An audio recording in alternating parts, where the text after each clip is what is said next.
దేశంలో Indian railway కీలకం. ప్రతిరోజు లక్షల మంది రైళ్లలో ప్రయాణిస్తారు. సుదూర ప్రాంతాలకు రైళ్లలో ప్రయాణించే ప్రయాణికులు ముందుగానే రిజర్వేషన్ చేసుకుంటారు.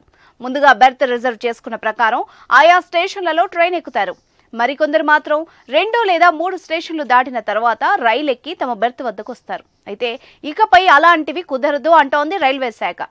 ఏ స్టేషన్ నుంచి అయితే బెర్త్ రిజర్వ్ చేసుకుంటారో అదే స్టేషన్లో ఎక్కాలని, ట్రైన్ ప్రారంభమైన 10 నిమిషాల్లో కూర్చోవాలని కొత్త రూల్ను తీసుకురాబోతోంది.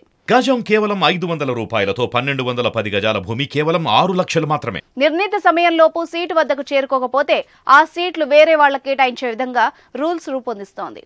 టికెట్ రిజర్వ్ చేసుకున్న స్టేషన్ తర్వాతి స్టేషన్లో ప్రయాణికులు ఎక్కడం వల్ల ఏ సీటులో ప్రయాణికులు ఉన్నారు, ఏ సీటు ఖాళీగా ఉందన్న సంగతి గుర్తించడంలో వస్తున్న సమస్యల కారణంగా ఇండియన్ రైల్వే ఈ కఠిన నిర్ణయం తీసుకుంటోంది. అదేవిధంగా ఇటీవల మరో కీలక ఆదేశాన్ని ఇండియన్ రైల్వే జారీ చేసింది. రిజర్వేషన్లలో భాగంగా లోయర్ బర్త్ను ఇకపై కొన్ని కేటగిరీలకే రిజర్వ్ చేయబడింది.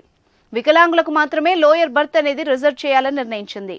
రైల్వే శాఖ ఆదేశాల ప్రకారం 4 సీట్లు, 2 బాటమ్, 2 మిడిల్ సీట్లు, థర్డ్ ఏసీలో 2, థర్డ్ ఏసీ ఎకానమీలో 2 సీట్లు వికలాంగులకు రిజర్వ్ చేశారు.